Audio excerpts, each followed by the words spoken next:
aren't a ton of changes in the Until Dawn remaster. Obviously, there's a few big ones that I'll be talking about in another video soon. But I wanted to start with something that I found a little troubling, because it makes me wonder if the developers at Ballistic Moon fully understood what was going on in Until Dawn. I don't want this to come off as an attack. Obviously, they put in a lot of work here. And hey, there's a chance they've even watched some of my videos, and if that's the case, hi! But right at the start of the game, I noticed something a little puzzling.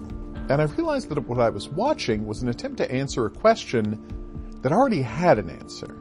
I'm talking, of course, about Emily's missing bag. If you're not familiar with the bag I'm talking about, it's the missing one that sends Matt and Emily headed back down the path, where they run into the pig's head and discover that something is very wrong in the Blackwood Pines. After discovering the pig's head, the teens have more important things to worry about, and the bag doesn't get mentioned again. This could seem like a loose end, and the devs at Ballistic Moon decided they were going to tie it off by adding a parking area next to the cable car station and feature this bag in Emily's car. Problem solved, right?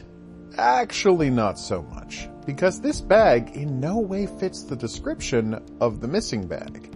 I understand what they were thinking. She mentions a shop on Rodeo, the color pink, and in the once rare but now just part of the game, pig's head scene, she says that it's full of sexy lingerie. So they thought, okay, we'll make it a pink paper bag from a sex shop. Done. Of course, that's not actually what she says. First off, why would she still have bags from a store in her car? She didn't drive a full day from Los Angeles to Alberta with shopping bags from a sex shop on the passenger seat. That would be insane. More importantly, let's consider what she actually says here. My bag, the little bag with the pink pattern, the one I got on Rodeo. Matt, are you listening? Oh my god, don't you remember next to the Italian shoe place where I got the stilettos and you knocked over the rack while you were drooling all over that girl at the counter? Well, I mean... She's not talking about a store bag with a purchase in it. She's talking about buying a fancy bag in a bag store that was next door to the shoe store where Matt was flirting with the sales associate. Next up, it's not a pink bag. It's a bag with some kind of a pink pattern on it. The bag in Emily's car in the remake is a pink bag with a black pattern on it. That said, it's not entirely the developer's fault. The bag in the original does not have a pink pattern on it. It's obviously an oversight that this line was in the dialogue, but that information did not get to the people actually building the model for the bag. So I understand how the confusion happened. In any event, they botched the visual of the bag, but they actually missed something way bigger. Specifically, that this wasn't actually a mystery or a loose end. We already know what happened to Emily's bag, at least we do if we were paying attention. You see, Emily's bag is actually a huge clue as to what's going on in the Josh storyline, but you have to really be looking for it to notice. But if you notice it, the truth about the psycho is right in your face. It's like this scene from the movie Glass Onion. Spoiler alert, by the way, where you see Edward Norton put the poison glass down in front of Dave Bautista. Then they show you the scene again, and it's different. But that's the point. The whole thing about Edward Norton's character is that he gets people to agree with his version of reality. Still, if you're paying attention, the minute Ed Norton sits down, you know exactly what's going on in the movie. There's something similar to this in Until Dawn. The difference being that in Until Dawn, they never go back and show you what happened. They just trust the audience to figure it out. So, what actually did happen? Let's start by making something absolutely clear. The bag Emily's talking about, the small bag with the pink pattern that she got at the shop in Rodeo next to the place where she got the boots while Matt was flirting with the sales associate, it's this bag, right here. This is the bag that goes missing. Here's Matt putting the bag down. Here's a couple of shots of it right behind the pink suitcase. Now here's Emily noticing that the bag is missing. And you can see the small bag is no longer there. Here they are leaving, and as you can see, based on its placement next to the pink suitcase, the bag should be visible here, but it's not, because it's missing.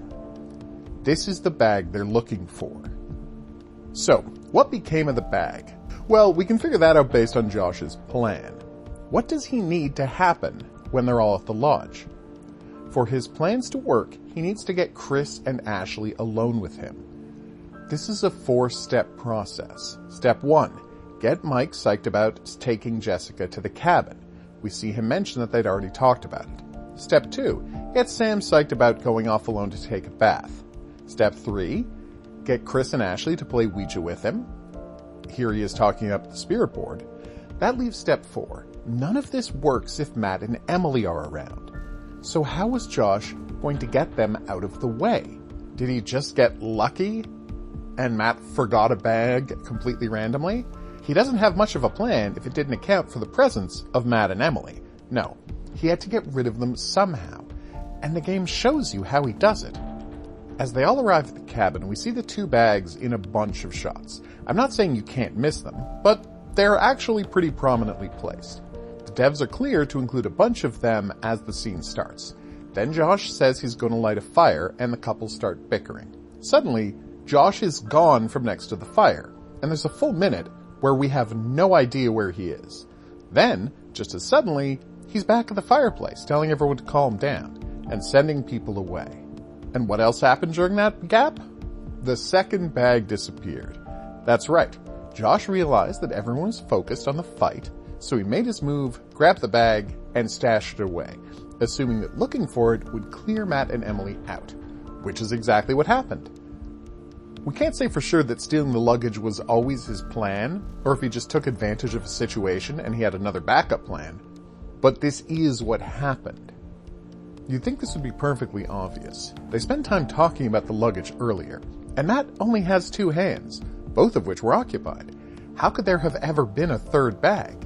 Which makes it a little funny in the remake that they've gone out of their way to show both bags during the scene when Emily is talking about her missing bag. It's right there. So, could this mistake have been avoided? I mean, probably? If only they could have had a consultant come in and let them know about these bits of the game's story. Just going out on a limb here, but maybe there's like a successful horror screenwriter with AAA video game narrative design experience who's recognized as knowledgeable about horror games generally, and specifically an expert in the style of interactive movies that Supermassive Games makes. But hey, hindsight is 20/20. And it's too late to have me consult on Until Dawn, the remake. So I guess what I'm saying is, Sony, if you do, in fact, have someone working on an Until Dawn 2, as the game's new ending suggests, maybe reach out? I'm available for work, and not at all hard to find. But hey, we can talk about this more as I post additional videos about the Until Dawn remake. For now, I've been the Hidden Object Guru. Thanks for watching. If you had a good time and you'd like to see more, there's buttons coming up to help with that. Questions, comments, and suggestions for other Until Dawn videos, go in the comments section below the video. I will see you back here for more analysis of the new Until Dawn remake, and as always, I'm available for work. Also, au revoir.